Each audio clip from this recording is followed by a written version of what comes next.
예, 안녕하세요. 원재입니다. 예, 장마가 시작돼가지고 지금 이제 비가 좀 내리고 있어요. 뭐 폭우 내릴 때도 있고 며칠 전만 해도 이제 천둥번개가 좀 쳤는데 여기는 수도암이 이제 해발 1000m라고 부르고 있거든요. 약 950m 정도의 위치, 980 그 정도 되는데 1000m라고 얘기하고 있는데 확실히 지금 1000m 높아서 그런지 몰라도 구름이 여기서는 안개로 보이는데 사실은 밑에서 보면 구름이거든요. 구름이 이제 다니는 게 보여요.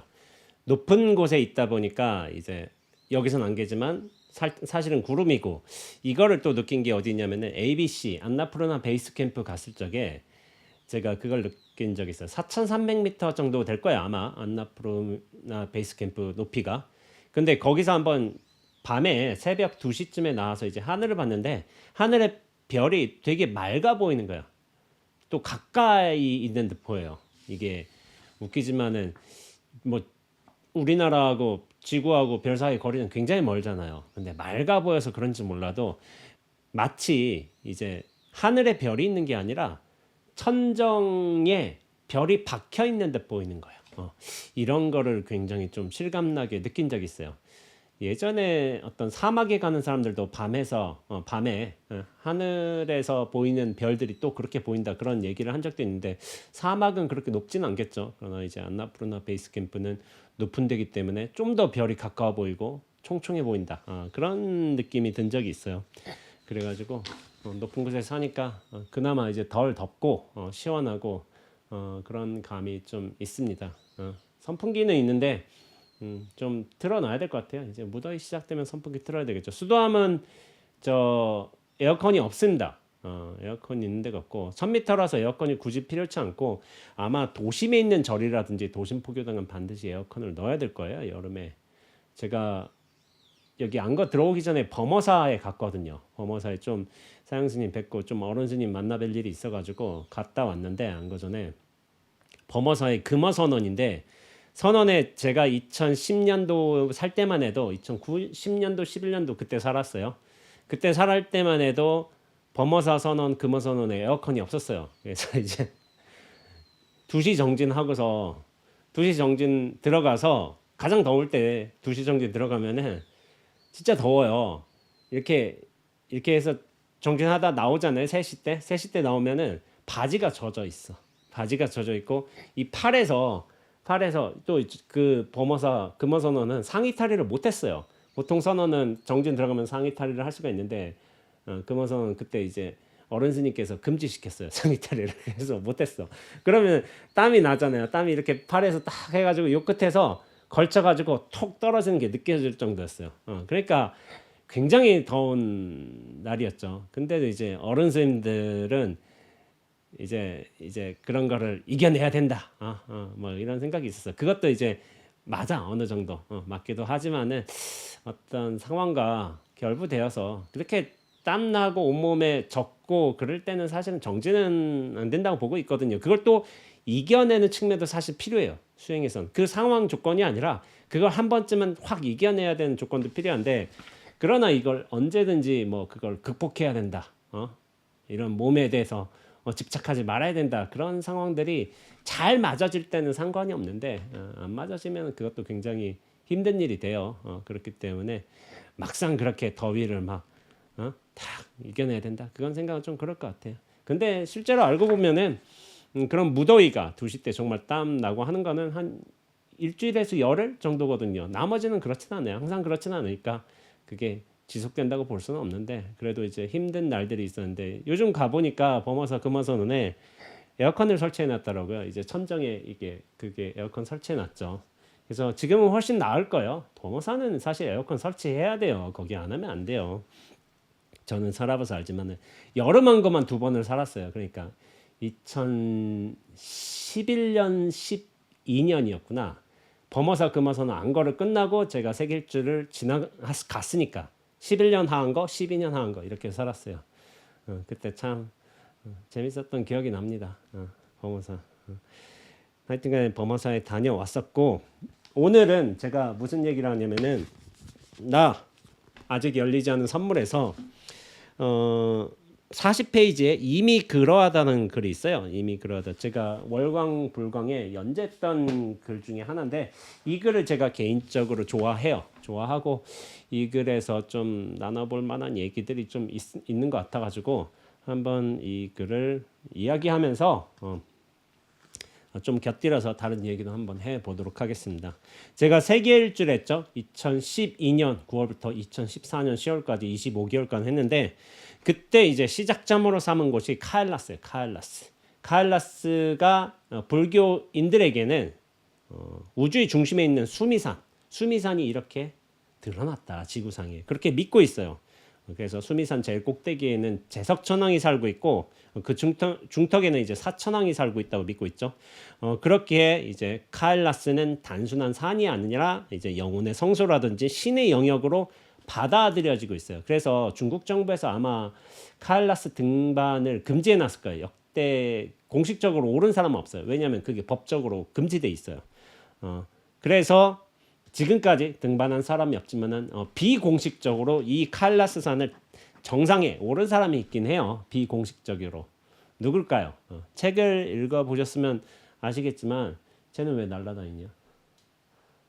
딱정벌 같은 데가 있는데 그냥 뭐 곤충하고 잘 살고 있습니다. 네, 카일라스 정상에 오른 사람은 바로 밀라레빠예요. 밀라레빠. 설화에서 나오는 이야기인가요? 티베트 불교의 고승인 밀라레빠하고 토속 종교인 어떤 뱅교의 성자하고 서로 신통력을 겨뤘나 봐요. 근데 쉽게 승부가 나진 않았어요. 둘 다 막강한 신통력을 가지고 있는 거야. 그러니까 어떻게 했냐면은 나중에는 카일라스산 정상까지 먼저 오르는 사람이 승자라고 정하고 마지막 내기를 했던 거죠. 그러자 이제 벤교의 성자는 북을 타고서 하늘을 날아서 이제 정상으로 막 향했어. 북을 탔어요. 근데 이제 정상에 거의 다다를 찰나에 밀라레빠가 햇빛을 타고 카일라스 정상에 도달한 거예요. 결국 승자는 밀라레빠였죠. 그러니까 북을 타고 산에 올랐어. 그러니까 산인의 뭐 높이도 있을 거 아니에요. 그 밑에서 있다면은 거리도 있고. 그러니까 북이라는 도구도 쓰고 이걸 또 소환을 해야 되고 뭐 이게 타고서 가는 시간도 걸리고. 근데 밀라레빠가 빛을 탔어. 빛의 어떤 속도는 엄청나잖아요. 사실은 빛은 어떻게 보면 생각한다는 것보다 조금은 느리겠지만 생각만큼 빠르지는 않겠지만은 생각이 우리 의식이 뭐 이를테면 지금 히말라야에 가 있어. 안나푸르나에 가 있어. 그럼 이 의식의 속도는 엄청나잖아요. 빛보다 더 빠르지. 탁 상상하면 가 있으니까. 그런데 우리가 알고 있는 어떤 속도 중에 가장 빠르다고 할 수 있는 것은 측정할 수 있는 것은 빛의 속도겠죠. 측정할 수 있는 것 중에서. 그래서 결국에는 빛을 타고 간 밀라레빠가 카일라스 산 정상에 뱅교 성자보다 먼저 도착한 거죠. 근데 이거를 제가 상징 측면에서 본 거예요. 전설이 설화가 지니는 상징성 측면에서 보자면 아마도 과거의 불교와 벤교, 토속 종교 사이에 어떤 알력 관계가 있었어. 누가 더 뛰어나냐. 그런데 이제 최종적으로 불교가 더 우수한 종교임을 드러내기 위해서 이런 설화 이야기가 만들어졌다고 저는 보고 있어요. 그래서 이제 지금의 아마 벤교가 남아 있을 거예요. 제가 알고 있게 남아 있는데 티베트의 어떤 주요 종교는 불교예요. 티베트 불교라고 또 카테고리화가 돼 있죠. 뭐 이제 남방 불교가 있고 북방 불교가 있고 그렇게 하지만 티베트 불교는 또 카테고리가 따로 정해져 있어요. 거기가 약간 고립된 지역, 약간 영향을 받지 않았죠. 그러니까 당신들만의 독특한 불교가 태어난 거야. 티베트 이제 밀교라고 얘기를 하는데 제가 예전에 뭐 문헌적으로 뭐 학술적으로 공부는 해봤어도 잘 알지는 못해요. 그 전통에 관해서. 지금 뭐 달라이라마가 워낙 이제 세계적으로 포교를 하고 계시니까 달라이라마가 유명해져 가지고 티베트 불교가 많은 이제 사람들에게 알려져 있죠. 원래 과거에는 이제 지역적 특성에 의해서 그렇게 고립돼서 당신들만의 어떤 불교로 이렇게 만들어내는데 지금은 이제 그런 지역적 특성이 더 이상 제약 조건이 아니잖아요. 그런 시대에 들어섰기 때문에 티베트 불교가 굉장히 많이 알려져 있어요. 특히나 이제 달라이 라마라는 이제 걸출한 인물이 계셔가지고 그것들이 널리 알려진 것 같습니다. 뭐 자연 스님이 최근에 이제 티베트 불교 그 달라이라마 전통에 관해서 이야기한 적이 있는데 저는 참 재밌게 들었습니다. 자연 스님께서 참 이치에 맞는 말씀을 잘 하신 것 같아요. 거기에 대해 이제 호불호가 있고 여러 이제 다른 측면에서 볼 수 있는 것도 있지만은 한번 티베트 불교의 달라이 라마에 관한 이야기도 한번 새겨 보시는 게 한번 좋은 것 같아요. 그래서 이렇게 보자면은 벤교와 불교 사이의 승패나 우열을 떠나서 저에겐 이 이야기가 전설의 이야기가 제법 해석해 볼 만한 여지가 많아 보입니다. 예, 이 이야기가 신화이긴 하지만은 그 자체 이야기에서 좀 제가 해석되는 부분이 좀 있어가지고 그걸 글로 썼던 거예요. 벤교의 성자는 육신을 존재의 근거로 삼았던 사람입니다.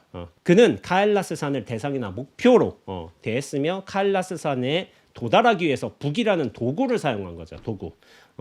보통의 경우는 이제 북은 치는 용도잖아요. 사실은 치고 뭐를 알리는 용도인데, 근데 북을 다른 용도로 쓴 거야. 타고 가는 거야. 뭐 드래곤볼 같은 데서 보면 나무떼기를 타고 막 가잖아요. 뭐 이제 이런 도수를 부리는 사람들은 우리 나무는 잘하고 뭐 장작도 할 수 있는데 그걸 타는 용도로 쓰는 거죠. 그러니까 이런 신통이 있었던 거죠. 근본적으로 벤교의 성자는 사람을 이기려는 승부욕이 있었다고 하는 건데, 제가 이 글을 쓰기 위해서 승부욕이라고 썼지만은 결과적으로 이제 밀라레빠가 이겼잖아요. 티베트의 고승인 밀라레빠가 이겼는데, 그럼 벤교의 성자는 승부욕을 가지고 있고 밀라레빠는 없었느냐? 그것도 말하기가 사실은 그래요. 이긴 사람 위주로 역사는 흘러가는 거예요. 진 사람은 역사의 어떤 지게 된 이유, 이긴 사람의 어떤 긍정적인 속성, 그런 것들이 드러나는 것이지, 좋게 보자면 제가 불교인이기 때문에 밀라레빠는 욕심이 없었고 이기려는 욕망이 없었는데, 벤교의 성자는 당신들의 입지가 약해지다 보니까 이런 갖은 신통력을 부리신 거죠. 그렇다고 보고 있는데, 밀라레빠는 욕심이 없었는가? 저는 그렇게 믿고 있죠.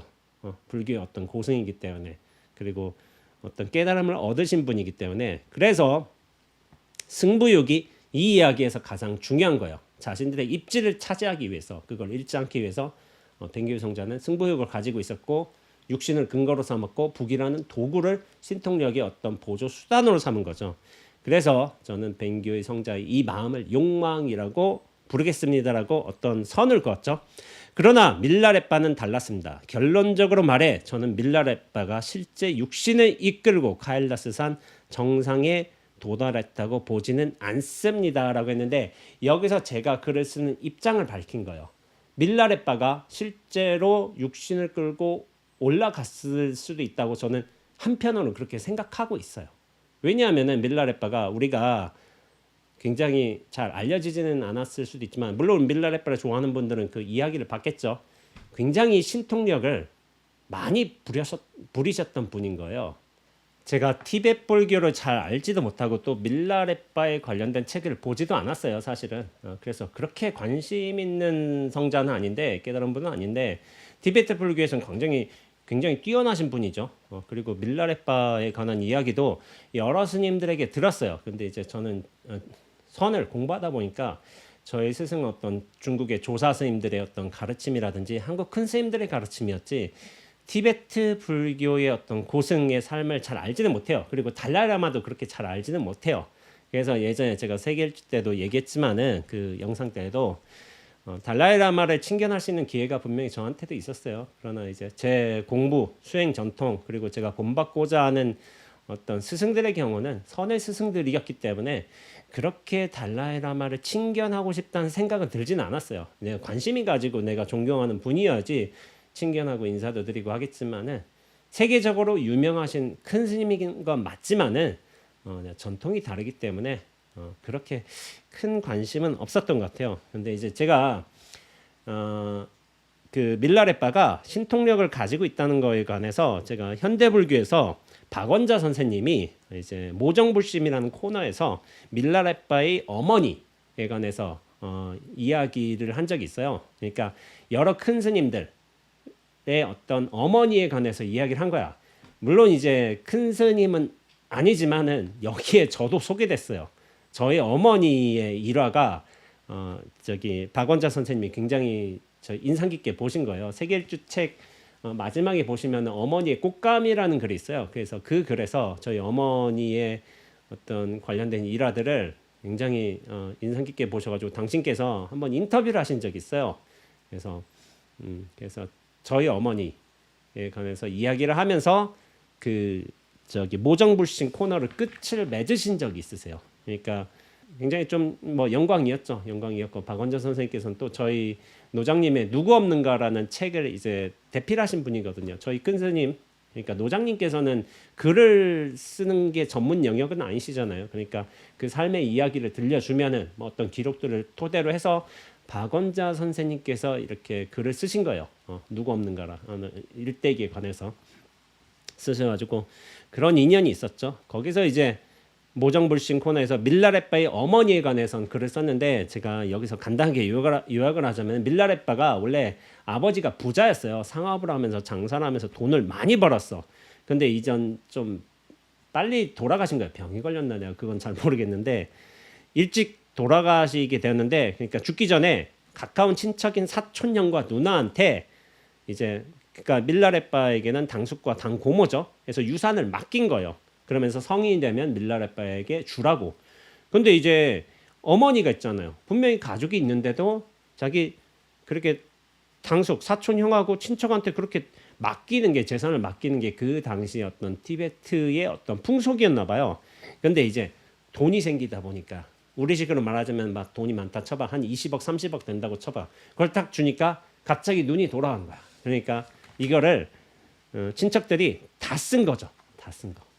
하나도 남김없이. 그리고 없다는 식으로 막 그렇게 배째라는 식으로 나오고 있고. 원래 이제 지방 왕족 계열의 훌륭한 가문 출신의 어머니가 있었나 봐요. 어머니도 지혜롭고 굉장히 고귀한 삶을 살고 계셨는데 이렇게 당해버린 거예요. 속수무책으로. 그러니까 하루 아침에 거지가 돼가지고 어디 밭에 나가서 일도 하고 양모도 손질하고 그렇게 하면서 하루하루 끼니를 벌면서 살 수밖에 없었어요. 그러니까 원래 이제 그렇게 당숙하고 당고모한테 맡겼는데 나중에 아들이 성장하면은 성장하면서 이제 약간 땅도 마련하고 조금 여유가 생기고 하니까 이제 당숙하고 당고모를 초대한 거야 엄마가. 그러면서 아버지의 유언을 언급을 한 거죠. 그러니까 밀라레빠가 크면은 이렇게 돈을 줘야 되지 않겠느냐. 당시 이제 밀라레빠가 15살이었다고 하는데 근데 이제 그때 가서 입장이 바뀌는 거지. 그 돈 우리한테 빌려간 거예요. 당신 아버지가. 그래서 그 우리가 있어서 지금 당신도 이렇게라도 살 수 있는 거지. 그 돈 원래 우리 거였어. 이런 식으로 막 한 거예요. 거짓말을 한 거죠. 그러니까 어머니가 너무 화가 난 거야. 그러니까 이 당숙하고 당고모한테 복수를 하고 싶은 거죠. 그러니까 밀라레빠에게 뭐라고 얘기를 했냐면은 흑마술을 배워서 사람들 저주하고 원흉을 퍼부을 수 있는 그런 비기를 배워서 저 사람들에게 복수를 해라 이렇게 한 거예요. 그러니까 땅을 가지고 있던 땅이 있었는데 절반이나 팔아서 흑마술 배우라고 아들을 보낸 거야.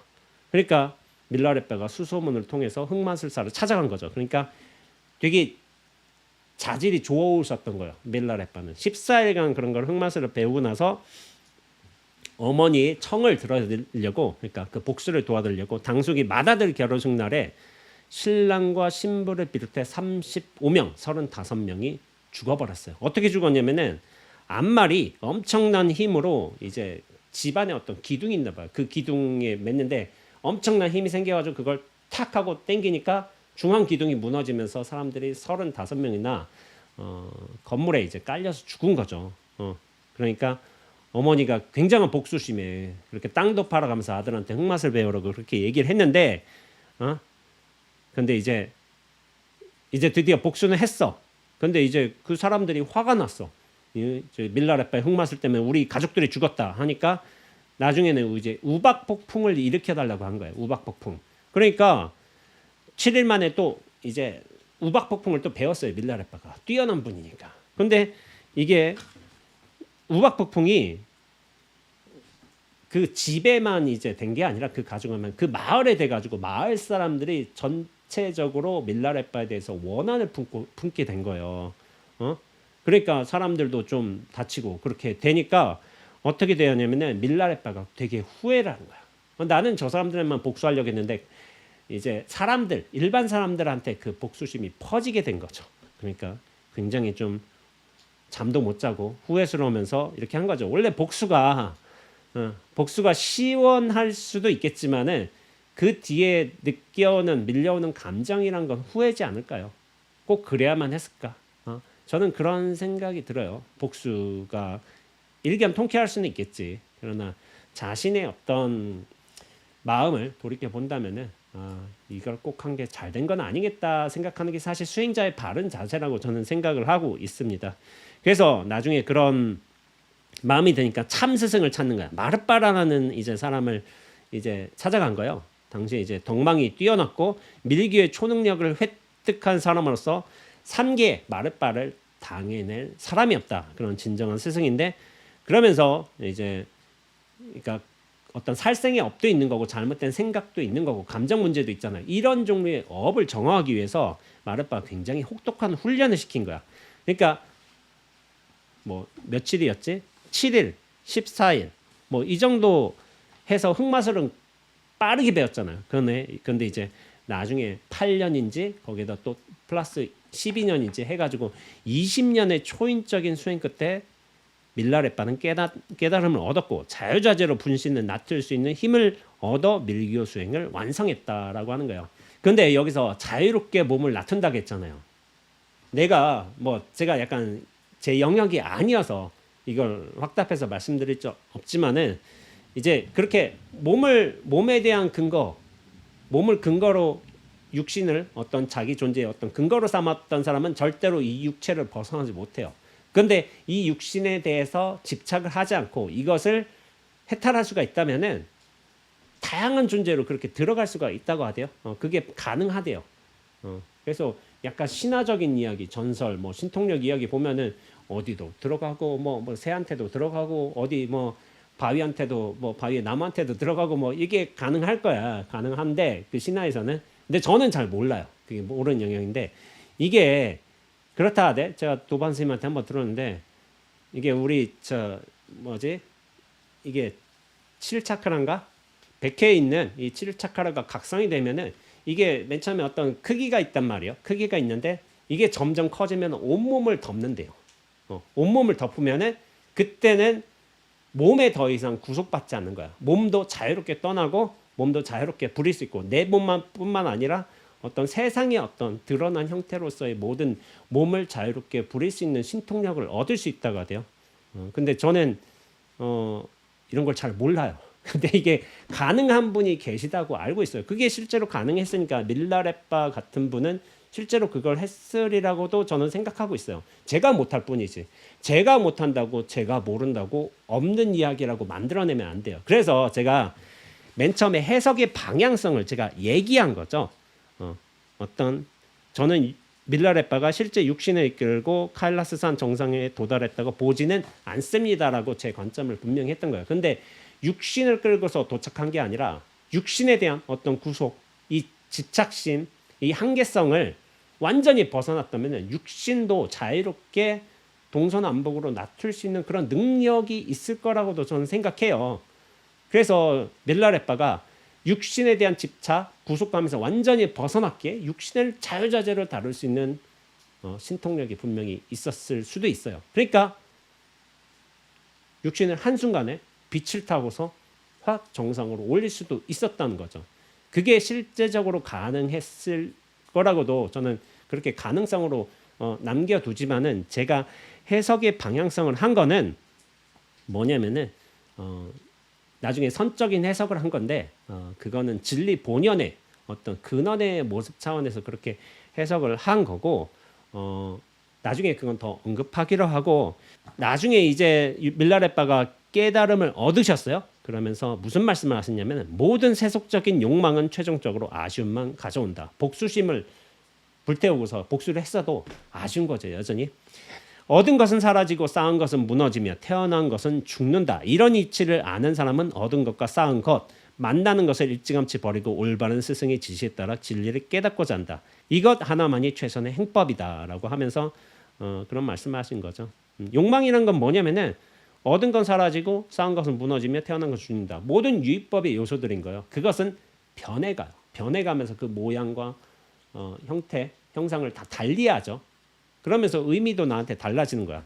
그러니까 가장 큰 진리는 뭐냐면은 무상, 무아, 열반인 거예요. 무아, 무상, 열반 이렇게 하기도 하고 무아, 고정된 실체로서의 자아는 없다. 그리고 모든 것은 변한다. 그러니까 대상물들은 내가 취할 수도 있지만은 취하는 게 중요한 게 아니라 그건 역시도 계속 변한다는 거예요. 의미도 변하고 이 상태도 변하고 그건 진리죠. 모든 것은 변한다. 그리고 열반, 무아로서 무상의 진리를 얻고서 깨달음의 세계로 들어간다면은 더 이상 그 대상물에 취착하지 않고 그거를 자유롭게 부리는 거, 그게 사실은 이제 열반의 의미라고도 할 수가 있는데 이 세 가지가 굉장히 중요한 거예요. 근데 중국 불교에서는 들어오면서 인도에서는 신통력과 관련된 이야기들이 굉장히 많아요. 인도 어떤 전통에서는. 근데 중국 불교 들어오면서 신통력의 요소가 완전히 사라져 버렸어요. 거의. 신통력으로 뭘 했다라는 게 간혹 나오는 경우도 있지만 우리나라 스님들 같은 경우도 어떤 큰 스님이 묘한 신통력을 부렸다 이게 나오기는 하지만은 약간 뭐지 오프 더 레코드예요. 공식적인 차원에서 안 나와요. 비공식적으로 있긴 한데 그게 중요한 요소로 받아들여지지는 않아요. 그러니까 중국 선에서는 이 신통력의 요소가 거의 사라졌어요. 뭐 예전에 당송시대에 유명한 스님들께서는 신통력 부렸다고 하는데 그게 주요한 요소는 아니었다니까요. 마음의 해탈, 집착을 떨궈내는 거, 어떤 존재감, 실체감에서 벗어나는 거, 그게 주요한 요소였지. 어떤 유의법들을 새롭게 남들이 다루지 못한 영역으로 다루는 신통력. 뱅교 성자 같은 경우는 북을 타는 용도로 썼잖아요. 그러니까 다른 식으로 여러 신통력은 나올 수 있겠지. 근데 그것은 궁극적으로 내용물이라는 거야. 내용물을 다루는 능력인데 마음의 해탈을 완성하는 게 주요 목적이에요. 이 불교 수행에서는. 비 많이 온다. 그래서 천목중봉스님도 이제 삼방야왕가 그 책에서 다른 스님이 일반 스님이 공부한 스님이 물어본 거야. 예전에 인도 시대, 인도 부처님 시대에는 그렇게 신통력을 많이 다룬 사람들이 많이 있었고 부처님도 신통력을 다루셨는데 왜 요즘 사람들은 신통력이 없습니까? 그럼 질문한 거예요. 그러니까 천목중봉스님이 이런 말씀을 하신 거죠. 그 당시에는 부처님이 외도들을 제압한다고 그 외도들보다 더 큰 신통력을 내보여 가지고 그 사람들이 제압을 당하고 그리고 불법에 귀하게끔 하는 그런 방편으로서 신통력을 쓰셨다고 그렇게 얘기를 해요. 그러니까 신통력 자체가 중요한 게 아니라 깨달음이 중요한 것인데 신통력에 빠져 있는 거야. 그러면서 외도들을 딱 끌어들였어. 그러니까 신통력을 나중에는 깨달음에 이르게 된다면 신통력을 함부로 쓰지 않아요. 자신을 뽐낸다고 내 세력을 크게 한다고 그렇게 신통력을 쓰게 하는 걸 결국에는 금지를 시켰어요.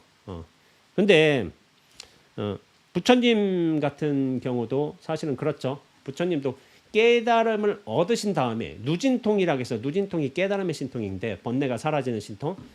근데 나머지의 오신통은 깨달음 얻은 다음에 색계 사선정에 내려오셔가지고 그때 신통력을 받아들이셨다고 그렇게 하고 있어요. 이미 신통력을 얻을 수 있는 기본 수준이 되셨어. 이미 능력이 되셨어. 그러나 깨달음 뒤로 그 신통력을 보류하신 거죠.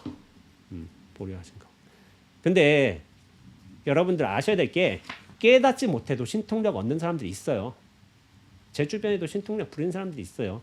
근데 이제 저는 좀 하찮은 걸로 약간 취급하는 경향성이 있어요. 왜냐하면 이 무생법인, 태어나지도 않고 죽지도 않고 생사가 일체로가 소멸된 이 깨달음의 어떤 신통에 비하자면은 그 욕망에 의해서 자기 욕망으로 어떤 유의법들을 다루는 신통인 거예요. 그러니까 그거는 별스럽지 않게 느껴지는 거예요. 여전히 욕망에 의해서 신통력을 다루지만 사실은 신통력에 내가 불임을 받고 있는 듯한 모습을 제가 많이 느껴요. 그래서 신통력이 중요한 게 아니구나. 그리고 마음에 자제하고 스스로 걸림없고 집착이 없을 때 그런 유의법들의 하나의 형태로서 특이한 형태로서 신통력을 다루는 거하고 내가 마음에 자유자재 못한데 신통력을 얻는 거하고는 나중에 신통에 불임을 당하게 되는 결과가 벌어진다니까요. 그래서 굉장히 깨달음을 얻으신 분들은 방편적으로 신통력을 쓸 수는 있지만은 그것이 나를 위해서 쓰는 게 아니라 상대방이 어떤 집착되는 요소, 잘못 나아가는 부분 그런 것들을 파악하기 위해서 필요적으로 그렇게 썼을 수는 있어요. 근데 남들한테 보이기 위한 목적은 아닌 거야. 신통력을 나한테 보인다면 그게 별로 좋은 건 아닐 거예요. 그래서 그 사람에게만 통하게 그 사람을 바르게 인도하게끔 어떤 집착심, 분별심을 깨트리기 위해서 능력을 가지고 있더라도 그것보다 더 큰 능력을 보이시면서 남을 해탈에 이르게끔 하기 위해서 신통력을 쓴다면 그거 굉장히 좋은 요소겠죠. 밀라레빠가 저는 그렇게 생각을 해요. 개인적으로 자신을 뽐내기 위해서 복수심, 원한심을 하기 위해서 더 이상 신통력을 쓰지는 않으셨을 거예요. 그러나 외도들, 당시에 어떤 티베트의 어떤 불교뿐만 아니라 다른 외도들은 신통력을 많이 썼을 거란 말이에요. 거기도 고립된 지역이기 때문에 그 주술 전통이 굉장히 강했어요. 강해가지고 그 사람들을 제압하기 위해서 신통력을 썼으리라고는 생각을 해요. 그러나 개인적인 이득을 위해서 쓰지는 않았을 거예요. 이런 신통력의 부분이 분명히 있을 거예요. 저는 모르지만 그런 거는 분명히 있을 거라고도 생각하지만은 저는 이 밀라레빠와 뱅교 성자의 이야기를 굉장히 선적으로 어떤 깨달은 본질 차원에서 달아본 건데 그 이야기를 책에서 다음 방식으로 소개하고 있죠. 만일 몸을 이끌고 정상에 도달했다면 뱅교 성자와 다를 바가 없을 것입니다. 밀라레빠가 몸을 이끌고 갔다면은 몸을 끌고 가지는 않았을 거라는 상정하에서 제가 이렇게 글을 쓴 거예요. 근데 실제로 그럴 수 있다는 거죠. 그러나 그렇게 몸을 끌고 가지는 않았다. 산의 정상에 도달한 것은 밀라레빠가 아닙니다. 그건 빛입니다. 도달하려고 하는 마음을 내기 전에도 이미 도달한 빛입니다. 우리가 빛이 있네, 빛이 가네 라고 생각할 수도 있지만은 그런 생각을 내기 이전에, 의도를 내기 이전에 이미 도달해 있는 게 빛인 거야. 빛은 몸과 같이 존재의 중심이나 기반이랄 게 없습니다. 어디서 빛이 나온다 라고 하지만은 태양에서 빛이 나온다라고 생각하죠. 그럼 태양에서 빛이 안 나올 때에도 뭐가 안 보이는가? 아니죠. 뭐 후레쉬에서도 빛은 나오고 별빛에서도 빛은 나오죠. 태양만이 근거는 아닌 거예요. 빛은 원래 그렇게 있는 거예요. 그러면은 빛이 없을 때는 우리가 아무것도 안 보이는가? 느끼기도 하죠. 만지기도 하고. 또 안 보인다고 보인다. 눈 감으면 아무것도 안 보여요. 눈 감으면 저 과거도 보이고 미래도 보이고 여러 무슨 다른 사람도 보이고 어떤 사건도 보이고 어떤 느낌도 감정 상태도 다 보이잖아요.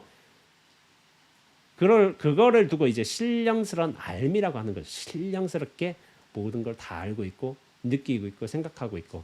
빛은 어떤 우리가 라이트라고 할 적에 그거는 어떤 조건에 의해서 형성된 것이지만은 이 신령스러운 알을 어떤 비유해 내기 위해서 빛이란 말을 쓴 거예요.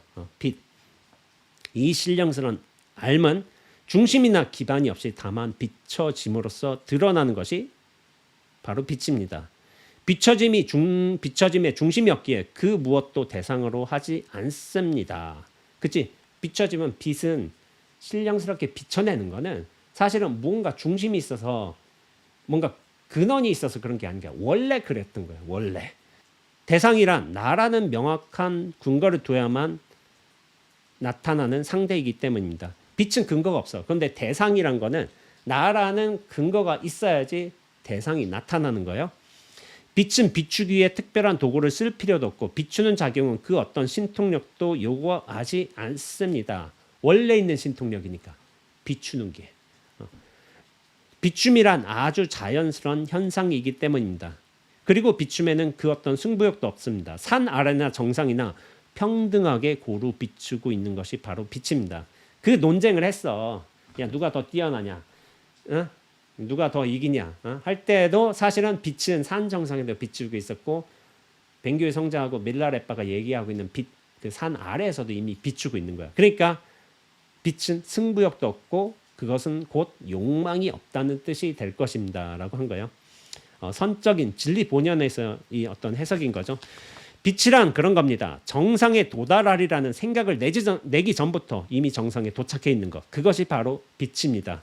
누군가를 이기려는 의도를 내기 이전부터 이미 산 정상을 환하게 비추고 있는 것. 그것이 바로 빛입니다. 빛에는 이처럼 욕망이 없는 것뿐만이 아니라 생각도 없고 의도도 없고 승패도 없고 우열도 없고 대상도 없고 중심도 없습니다.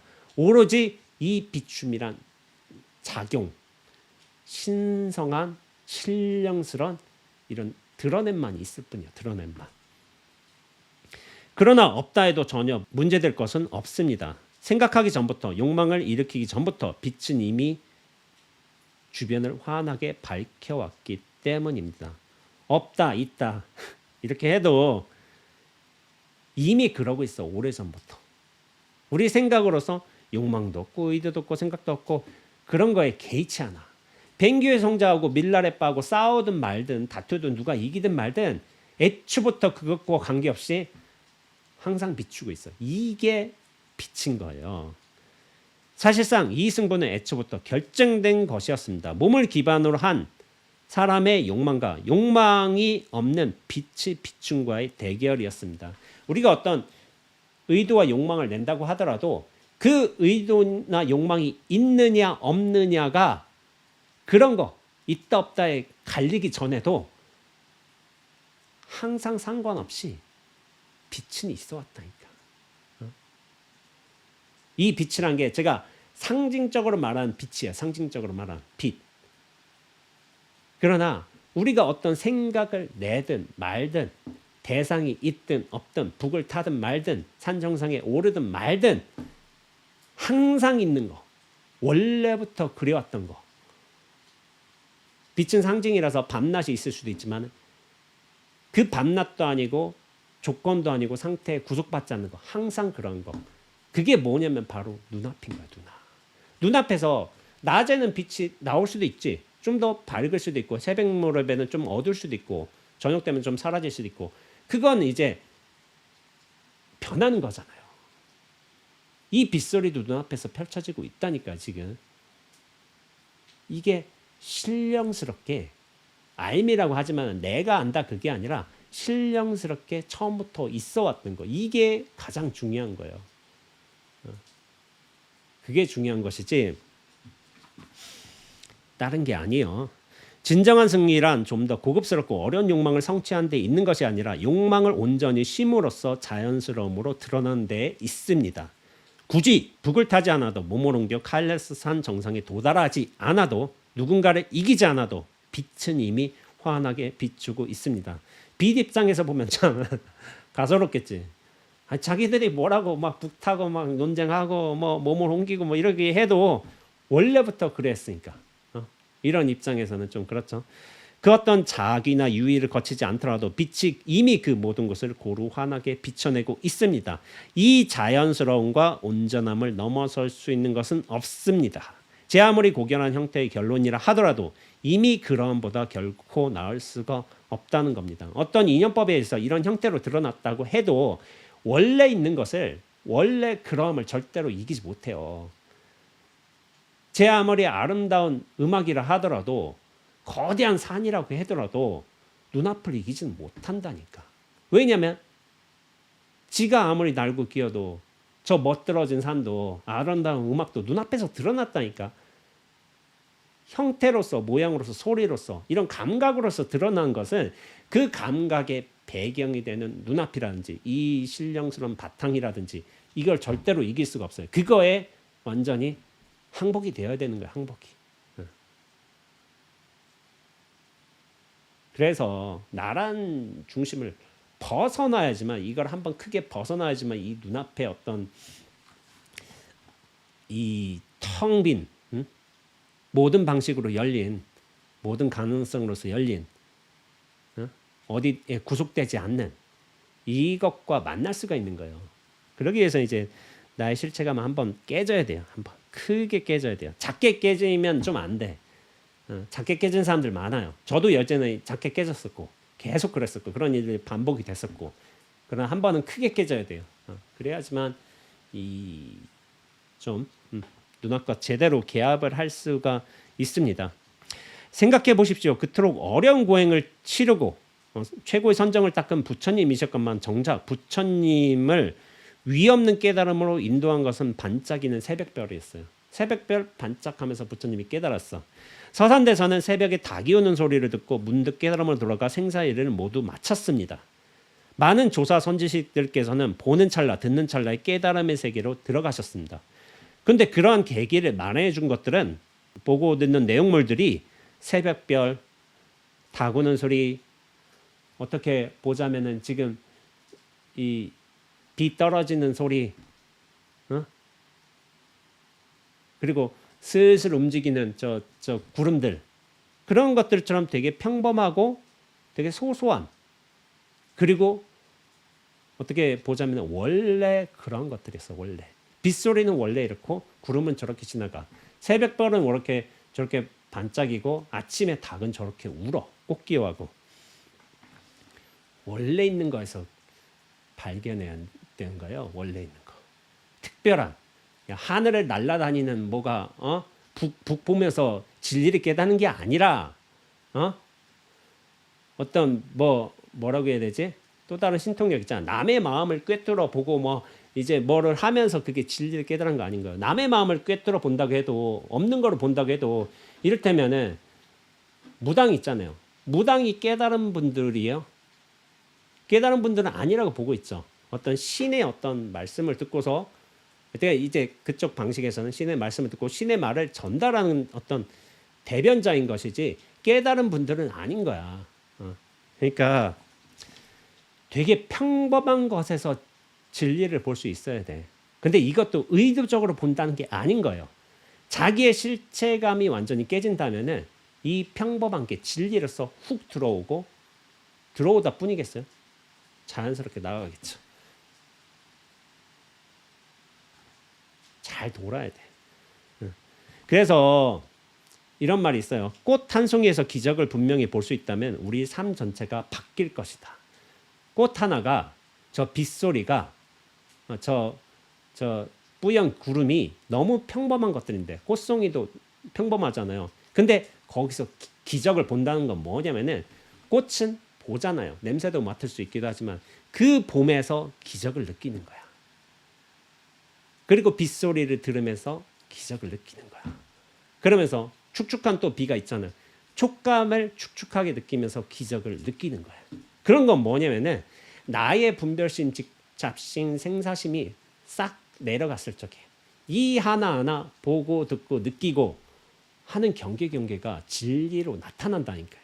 그러니까 나의 실체감을 걷어내고서 몸에 대한 집착심 걷어내고 생각에 대한, 그리고 어떤 생각의 어떤 내용물들, 분별 집착의 어떤 내용물들 싹 걷어낸다면은, 그 자체로 말끔하게 된다면은 그 대상 경계가 이뤄내는 수많은 현상 요소들, 봄의 어떤 요소들, 들음의 요소들, 그게 진리로 나타나는 거예요. 나타나는 거.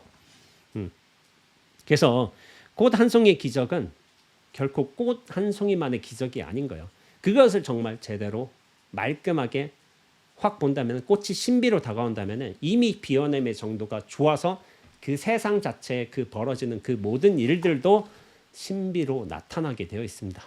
삶이 신비인 이유예요. 삶이 신비. 근데 그렇게 하기 위해서는 내면의 실체감을 싹 걷어내야 돼요.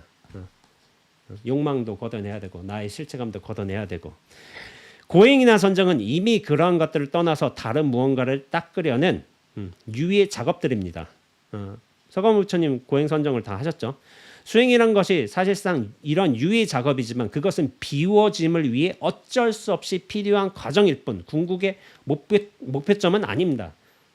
고행하고 수행은 이 비워냄을 위한 중간 과정인 거야. 이게 방편이란 거예요. 방편.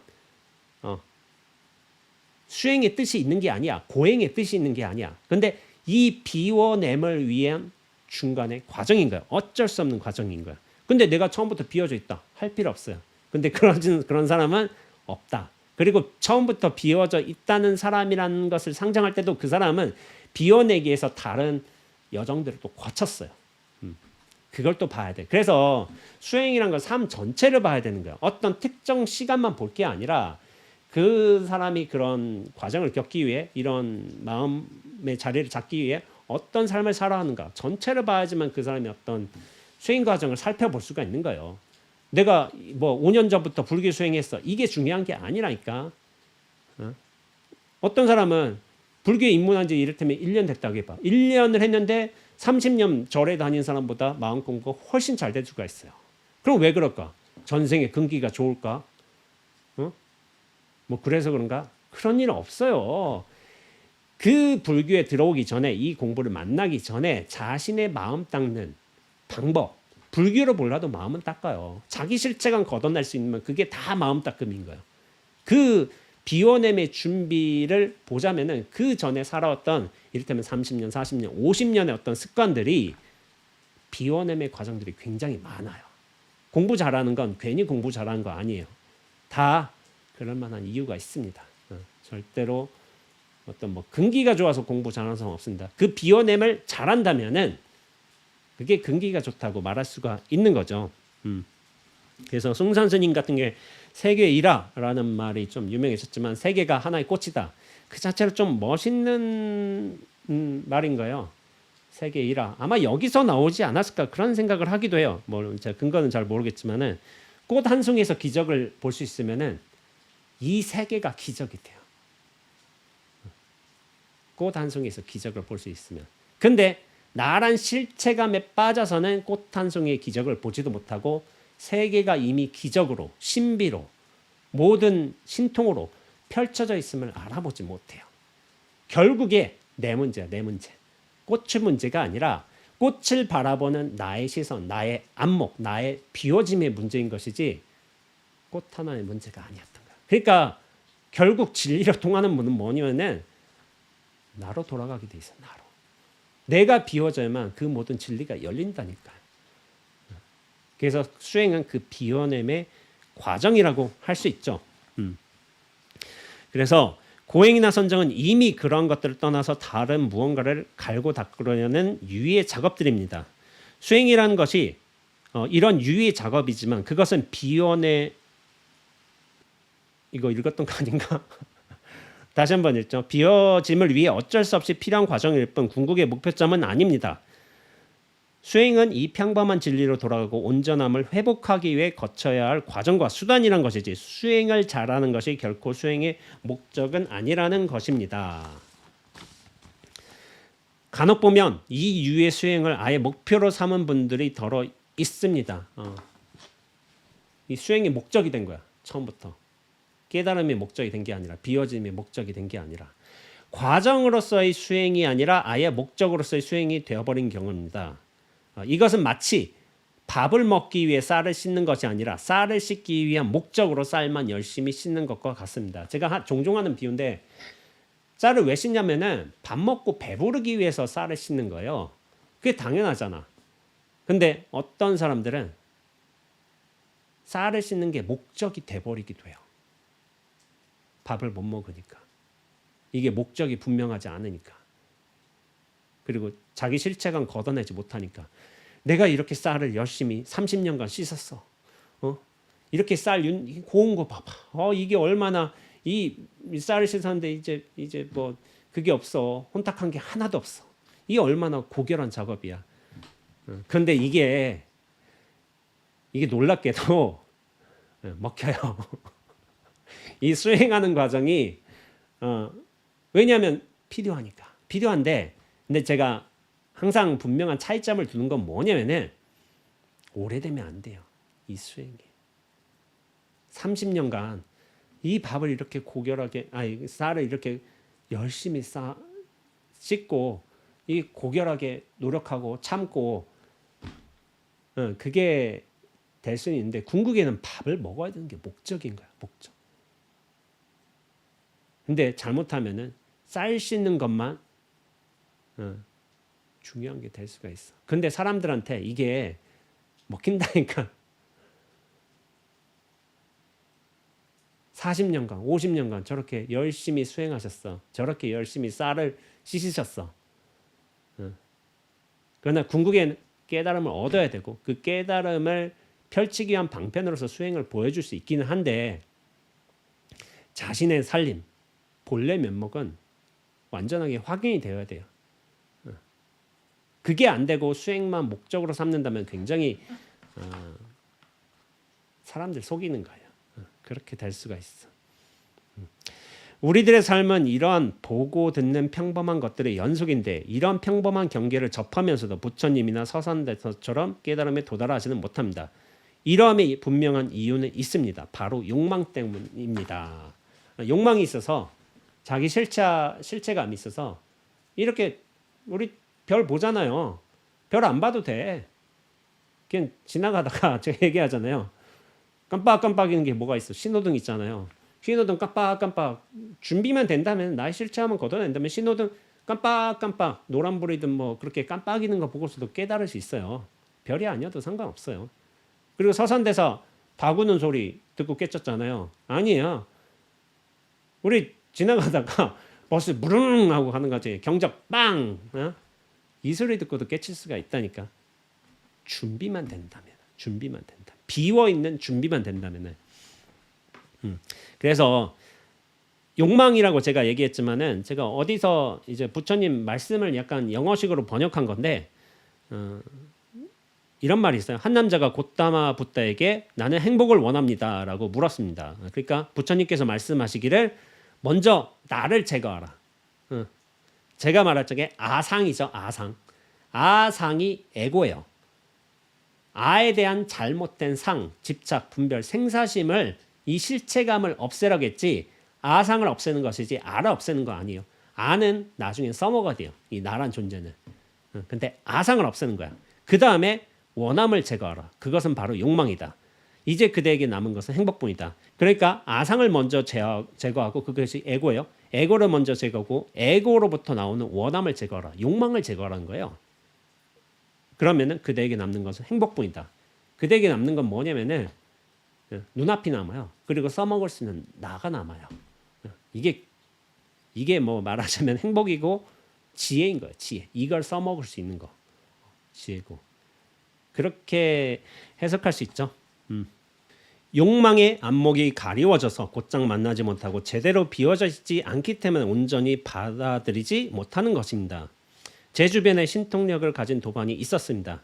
기수행에서 7개의 차크라를 모두 열었다는데 세상의 그 모든 것들을 점수로 측량할 수 있었습니다. 장소들의 지기도 점수로 측량하고 사람들의 기운도 점수로 측정할 수 있는 거예요. 그러니까 이 스님은 이를테면 그런 거예요. 사람에 대한 점수도 측정할 수 있는 거예요. 그래서 어느 보잘것없는 뒷방 노장은 80점, 종단의 유명한 어떤 큰 스님은 20점인 거야. 20점. 심지어는 이미 돌아가셔서 세상에 없는 여러 선지식들까지 점수로 측정했습니다. 그런 사람도 있어요. 지금도 있고 여러 형식으로 있어요. 여기서 근데 이제 제가 좀 더 얘기하겠지만은 이러한 기술을 두고 사람들은 신통력이라고 합니다. 하지만 저는 잡기술이라고 평가절하합니다. 기라는 틀을 가지고 사람과 세상을 점수로 파악하여 구분지으려는 욕망이 그 근간에 깔려 있기 때문입니다. 제 아무리 고급스러워 보이는 기술이나 신통이라고 해도 결국 상대방을 파악하고 점수화하고자 하는 나의 욕망인 것입니다. 제가 이 글을 사실은 이미 글하다 이 글을 좀 뺄까를 고민했어요. 이게 사실 오래전에 쓴 글이에요. 아마 원래는 아마 6, 7년 전에 썼을 거예요. 6, 7년 전에 썼는데 제가 신통력에 관해서 좀 그렇게 좋지 않은 생각들을 갖고 있어요. 왜냐하면은 신통력을 가진 사람들 있잖아요. 신통력을 가진 사람들이 그럼 마음의 해탈을 했느냐, 실체감 벗어났느냐, 이 눈앞으로서의 어떤 공적한 도리로서 사느냐 아니었던 거예요. 정말 깨달음으로 돌아가서 신통력을 부른 게 아니라 그 깨달음으로 돌아가기 전에 신통력을 부리는 사람들이었기 때문에 제가 신통력에 대한 좀 거부감이 있었던 거야. 여러분들 아셔야 될 게 신통력은 깨닫지 못해도 쓸 수 있어요. 그게 원래 새끼 사선정에서 무새끼로 넘어가서 이 과정을 거치지 않아도 신통력은 얻을 수가 있는 거예요. 그런데 마음의 해탈은 아직 못 얻은 거야. 그걸 좀 분명히 알아야 돼요. 신통력이 대단하다고 이제 생각할 수는 있지만은 실제로 마음의 해탈과는 좀 별개의 요소다. 이걸 분명히 알아야 되고, 그리고 제가 싫었던 게 좀 꺼려했죠. 큰 쌤들 점수를 측량했던 거. 그게 굉장히 싫었던 거야. 그래서 좀 잡기술이라고 좀 폄하를 했어요. 폄하. 그렇다면 그렇게 볼 줄 아는 능력을 가진 그 스님은 대단하잖아. 대단한데 마음의 해탈을 얻었냐? 저는 그렇지다고 보지 않고 있어요. 그리고 이 스님을 제가 몇 년 전에 만나 뵀는데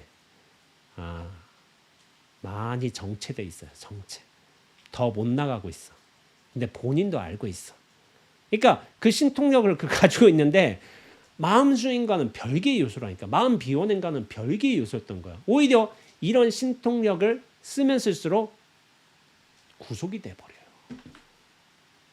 이게 결코 좋은 게 아닌 거예요. 결코.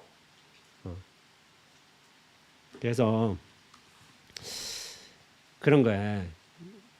어떤 자기만의 어떤 측정 방식이 있겠죠. 큰 스님의 어떤 점수를 영역 뭐 어떤 영적인 점수를 측정하는 방식이 있겠지. 그 기준이 없으면은 사실은 더 좋아. 이 스님한테서 이거 배우고 저 스님한테서 저거 배우고. 근데 점수 지으려는 욕망이 있기 때문에 그게 안 좋은 거야. 안 좋은 거. 근데 예전에 제가 어떤 거사님 같은데 그 거사님 같은 경우에 큰 스님들의 뭐 우리나라 뭐 진정한 도인이 없다 뭐 이런 식으로 얘기를 하시고서 왜냐하면 과거에 어떤 조사선지식께서 깨달음 뒤에도 왜 깨달음에 왜 위대한 깨달음이 되었느냐 그게 신통이 있었기 때문인데 진정한 깨달음은 위대한 깨달음은 신통과 함께 온다라는 말이 있어요. 근데 이게 굉장히 잘못된 방식인 거야. 그러니까 큰 스님들의 깨달음을 무위법 그 보려면 뭐 거긴 사실 점수가 없어요. 점수. 그런데 그것을 어떤 다른 특정한 능력으로 비범한 능력으로 다루는 거를 깨달음의 수준으로 상정한다는 거야. 깨달음에 도달하면은 제 견해에서는 신통력을 부린 사람이 있을 수도 있지만 신통력에 더 이상 관심이 없어질 수가 있어요. 그러나 사람들을 위해서 자기 인연과 맞게끔 신통력을 개발한다면은 그건 개발해야 되는 거예요. 다 깨달았다고 해서 신통력이 오는 건 아닌 거예요. 그러니까 이걸 잘못 알고 있는 거지. 모든 깨달은 사람은 신통력이 생긴다. 진정 깨달음은 신통이다. 근데 신통은 제가 말했잖아. 새끼 사선정에서 나오는 거라고. 사선정에 깨닫지 못해도 사선정에 신통력을 부릴 수 있는 사람들이 있다니까. 그럼 그 사람들이 깨닫지 않았다니까. 그러니까 신통력을 가지고 깨달음을 어떤 수준, 점수화할 수 있는 거는 사실은 본인의 욕망과 더 관련돼 있어요. 저 사람을 파악하고 저 사람이 어떤 수준인지 내가 좀 평가하고 그런 욕망과도 관련돼 있기 때문에 저는 그렇게 좋게 보지는 않고 있어요. 그러나 밀라레빠 같은 분, 그런 신통력을 가지시고 쓰신 분은 저는 있다고는 생각하고 있어요. 제 영역은 아니지만은 그런 걸 부정하고 싶지는 않겠지만은 결국 신통력도 뭐냐면은 그 사람의 수준이 좋아야 돼. 내 마음의 비워짐의 정도가 좋고 어떤 영적 각성 능력이 굉장히 뛰어나고 그런 사람이 신통을 가진다면 좋게 쓰겠지만은 내 수준이 떨어지면 신통도 보잘것없이 쓰는 거예요. 보잘것없이 겨우 자기의 어떤 욕망을 실현하기 위해서 신통을 쓰는 경우가 많아요. 그래서 제가 더 보잘것없이 좀 폄하하는 경우가 있어요. 그래서 제가 이 큰 스님들 점수 측정한 도반한테 새벽별의 반짝임이나 다구는 꽃기호 소리에 점수를 측정해 달라고 하면은 이 사람은 얘기를 할까요? 그건 점수 측정 못 해요. 새벽별 반짝이는 거나 다구는 소리 부처님과 서선돼서 깨달은 기현인데 왜냐하면은 자기가 어떤 점수를 측정한다면 어떤 기준점이 있잖아. 어떤 기준점에 있어서 이 사람은 몇 점이고 몇 점이고 이렇게 평가할 수 있지만 그런 기준점을 아예 없애버린다면은 새벽별 반짝이는 거, 닭꽃기호 이거 다만 진실함으로 드러날 뿐이야. 드러날 뿐. 이 드러남의 목적이 있어요. 목적이. 공적함에서 그 모든 인연 따라 드러나. 공적, 영지, 응무수주, 이생기신, 진공, 묘유 이것들이 진리의 본질인 것이지 묘유의 어떤 내용물들을 평가하고 점수하고 거기서 다시 프레임을 세우고 서열화시키고 이게 목적이 아니라니까. 근데 그렇게 하고자 하는 건 뭐냐면은 나의 욕망인 거야. 나의 욕망. 그렇기 때문에 저는 이 스님의 말을 좀 부정했어요. 그 당시에. 그러나 신통이 영 없다. 그런 건 없는 요소다라고 생각하지는 않습니다. 저는 있어요. 그러나 그것도 수준이 높은 사람들이 써야 되는 거야. 수준 낮으면은 신통도 수준 낮겠어요. 그러니까 신통의 문제가 아니라니까 사람의 문제. 결국 사람의 문제. 그래서 이 특별한 방식의 기회는 점수가 있을지언정 자기 분별심이 있는 거죠. 욕망이 있는 거고 이 평범한 진리에는 점수가 없어요. 새벽별 다구는 소리 점수 없어요. 애초에 점수가 없는 것에 점수를 지으려는 것 이것이 바로 욕망입니다 라고 한 거예요. 틀을 버리는 것이 수행입니다. 욕망을 비우고 분별을 멈출 뿐입니다. 단지 비우고 멈추는 것뿐이지 달리 고귀한 무언가를 구하고 특별한 경지에 도달하는 것이 아닙니다. 완전히 비울 적에 온전함으로 드러나게 되어 있습니다. 완전히 비우면 온전함으로 세상이 드러난다니까. 꽃 하나만 드러나는 게 아닌 거예요. 세상 전체가 드러나요. 근데 드러나기 위해서는 나도 세상이 전체처럼 광활히 열린 눈앞처럼 비워져 있어야 돼요. 그래야만 그게 가능해요. 달라지는 것은 하나도 없습니다. 그러나 모든 것이 달라진 바 없는 그대로의 여실한 모습으로 나타나게 됩니다. 구할 것은 하나도 없습니다. 그러나 이미 모든 것을 구축하고 있음을 스스로 명백하게 확인하게 될 뿐입니다. 그렇죠? 내가 텅 비어져 있다면 이 눈앞으로 개합을 한다면 구할 것 없이 이미 다 모든 존재로 구해져 있고 평가할 바 없이 모두가 진실하게 나타나 있어요. 이게 모든 것을 가지는 소식입니다. 모든 것을. 하나도 가진 적이 없는데 모든 것을 가지는 거야. 이게. 그렇기에 방거사는 다만 있는 것들을 모두 비우길 바랄지언정 그 없는 모든 것들을 실답게 여기지 말라고 했습니다. 이건 뭐냐면은 있는 것들을 다 비울지언정 없는 것들 이게 좀 그런데 애초부터 없고 그런 것들을 어떤 여실한 요소로 신통력도 그런 것들 중에 하나죠. 원래 없는 거잖아. 원래 없는 건데 이게 나타났어. 와 저거 진짜다. 이게 진정한 요소다. 야 신통력 있는 스님들 잘 줄 서서 신통력 수준으로 깨달음 수준 논하자. 착각이에요 착각.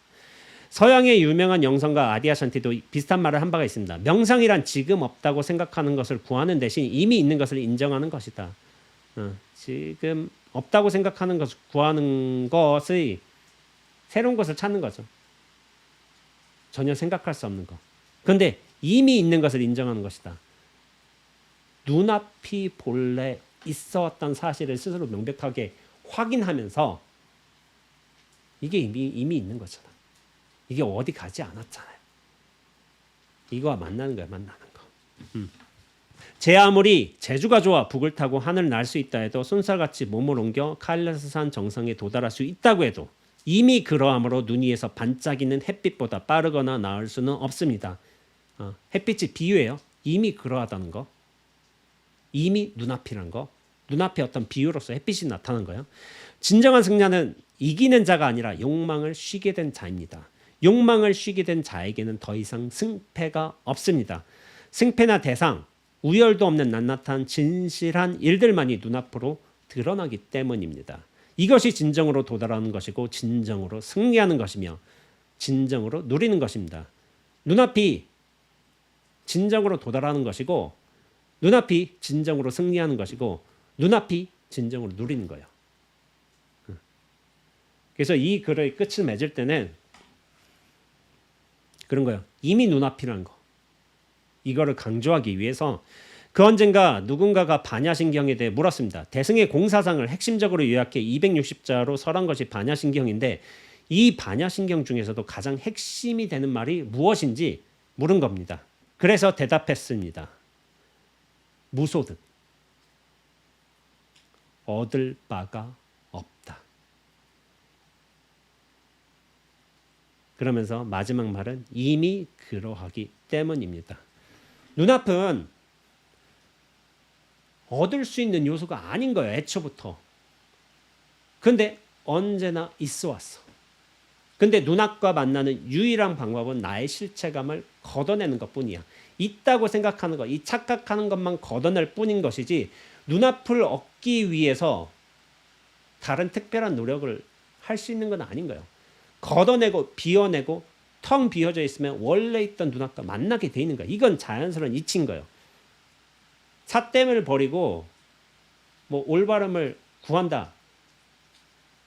파사연정 이란 말도 있지만은 그래 착각은 버릴 수 있어. 그러나 올바름은 구할 수가 없어요.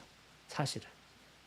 진정한 의미의 올바름은 올바른 그름이 정해져 있는 게 아니라 그 모든 것들이 올바름으로 드러나는 데 있는 거야. 드러나는 거. 인연 따라 다 드러나는 거. 아까 전에 스님들 점수를 측정했잖아요. 누구는 20점, 누구는 80점 그렇게 하잖아요. 어떤 큰 스님이라고 믿었는데 뭐 20점밖에 안 된다고 쳐봐. 어? 근데 그거는 착각이야, 착각. 자기 수준에 의해서 파악하는 거예요. 자기 수준이 떨어진다면은 제가 그런 말을 비유적으로 하기도 하잖아요. 뭐 레벨에 어떤 영성 레벨에 10단계가 있다고 쳐봐요. 일단 이건 상정이에요, 상정. 내가 이 레벨에 있을 적에 8단계, 9단계 있는 사람 못 봐요, 절대로. 이게 볼 수 있는 안목이 없어요, 안목이. 근데 이 레벨에서는 뭐 8단계, 9단계는 볼 수 있는 안목이 없지만 자기식으로 또 볼 거 아니야. 자기만의 어떤 평가 프레임을 갖고 있기 때문에 안 보여. 이게 맞아, 이게. 절대로 볼 수가 없어. 근데 내 영성 레벨이 높다고 쳐봐요. 이를테면 내가 무슨 수행을 하고서 뭐 이제 레벨이 높다 친다면은 나중에 슬며시 볼 수도 있어. 내가 이 레벨에 있다가 5, 6레벨 간다면 7레벨 보여. 그제서야 7레벨에 보이는 것이지 2레벨일 때와는 내가 5레벨에 갈 때는 전혀 다른 요소예요. 전혀 다른 거. 그러니까 나의 어떤 영적의 각성 요소만큼 세상이 드러나는 것이지 내가 각성되지 않을 때는 내 수준만큼 내 어떤 분별심만큼 보게 되는 거예요. 그런 차이가 있어요. 앞서 얘기한 바대로 꽃 하나만 정말 제대로 볼 수 있다면 내가 마음을 텅 비워서 그 자체로 볼 수만 있다면 이 세계가 열리게 되어 있어요. 그래서 다른 신비한 것들, 정말 새로운 것들 그런 것을 구하고자 하는 열망이 남아있다면 그건 여전히 욕망의 요소라고 생각하고 있습니다. 그래서 내가 정말로 비워져 있다면 이 세상이 전혀 변할 바 없이 완전 새로운 의미로 훅 다가오게 되고 뭐 어떻게 보면 다른 식으로 표현하면 훅 열리게 돼요. 열리게 되면은 그 어느 하나 가진 바 없이 모든 것을 가지고 있다. 이거를 그 순간 명백하게 느낄 뿐이에요.